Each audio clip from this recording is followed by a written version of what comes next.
Today we're going to be focusing on percent of change. We're also going to be focusing a little bit on discounts and taxes. So we do have some vocabulary in this lesson. The first one we have is actually, what is the percent of change? So the percent of change is the ratio of the change in an amount to the original amount expressed as a percent. A percent of increase is if the new number is greater than the original number. And the percent of decrease is if the new number is less than the original number. This will make a lot more sense once we actually get into what the percent of change is. So, how do we find the percent of change? I need you to write down this very important equation, because this will help you to solve all the problems about percent of change. So we take whatever the final price is minus the original price, then we divide that all through by the original price. Once we do that, we multiply it by 100 to actually make the percent. If the answer is positive, it is a percent increase, just like our vocabulary word said. If the answer is negative, it is a percent decrease, just like the other vocabulary word said. So now let's try a couple of problems. Remember what our equation is. It's the final minus the original divided by the original times 100. So let's look at the first one. We have the original price is $20 and the final price is $23. So all we have to do, look up at the top or back in our notes to see what our percent of change equation is, and then just fill in the blanks. So our final price is 23 minus the original price, which is 20, all divided by the original price, which is 20. Then we have to multiply that by 100. So when we compute that, we have 3 divided by 20 times 100. 3 divided by 20 is equal to 0.15 or 15 hundredths. When we multiply that by 100, move the decimal point over to the right 2 times. So our percent of change is 15%. And remember that this is a percent increase because this is a positive 15%. Now let's look at the second one. If the original price was $25 and the final price is $17, all we have to do, go up to our equation, plug in our numbers. So if the final was $17, the original is $25. Then we multiply that by 100. So now we have our equation. 17 minus 25 divided by 25 times 100. If we solve that out, 17 minus 25 is equal to a negative 8. So we do negative 8 divided by 25 times 100. Negative 8 divided by 25 is a negative 0.32 or negative 32 hundredths. So if we multiply that by 100,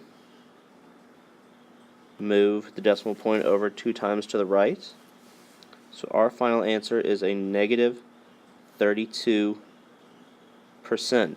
This is a percent decrease because this is a negative percent.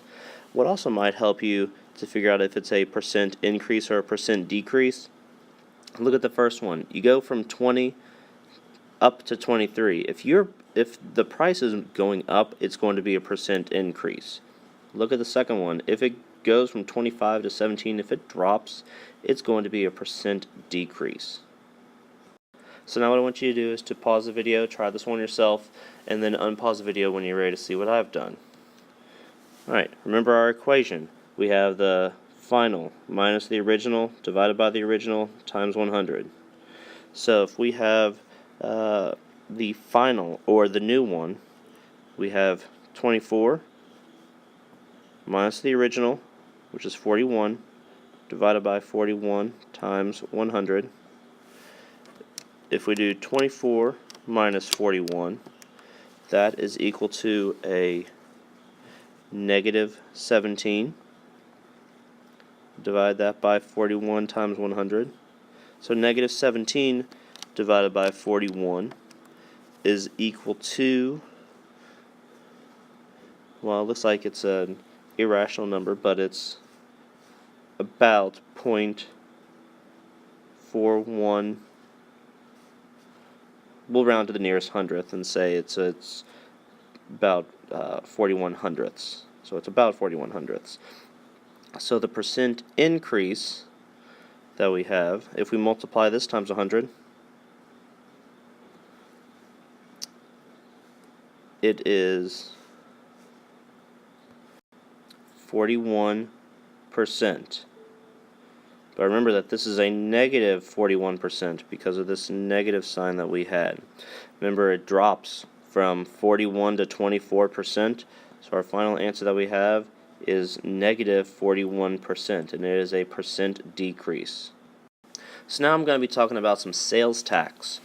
So this is something that you will be using on a daily basis when you're buying something. So I just want to show you exactly how they actually come up with it. So if we're buying a sweater at Macy's, it's $50. And in Kentucky, we have a 6% sales tax. So I want to know how much you're going to be paying with a 6% sales tax if the sweater is $50. So the way that you would do that, you have your sweater for $50, which is what you have to do. You have to multiply it by the 6%. So you multiply by 6%. But the very first thing you have to do, is to change the percent into a decimal. So change the percent into a decimal first before you multiply. So 6% written as a decimal is 0.06. So if you do $50 times 0.06, that is equal to $3. So this means 6% of $50 is $3. So since the sales tax, what they're doing is they're tacking that on into the final amount. So if you have to pay $50 at the beginning, and then if you have to pay $3 for tax, your total that you're going to be paying is $53. You notice, with tax, we are adding the percent onto it. Alright, so what I want you to do is to try this one. Look back in your notes and pause the video, unpause the video when you're ready to see what I've done. Alright, so if we have this video game for $60 and the state sales tax is $7.5%. So what we need to do first, we can set it up as $60 times 7.5%. But we have to turn the 7.5% into a decimal first. So we'd have $60 times 0.075. So $60 times 0.075 is equal to $4.50. So when we add all of these together, we would have $60 plus the sales tax of $4.50, which is equal to $64.50. $2.50. Now this time we're going to be talking about discounts. Discounts is solved similarly to tax, but instead of adding it on to the final, we are going to be subtracting it from the final. So, Emily has found a dress that she likes over at Forever 21 for $20. There is a sale where she's getting 20% off. So how much will Emily spend? So if she has $20, she would then have to multiply that by 20%. So remember, the very first thing, we have to change that 20% into a decimal. 20% into a decimal is 0.20. So 20% times 0.20 is $4. So now what a discount is you're saving yourself some money.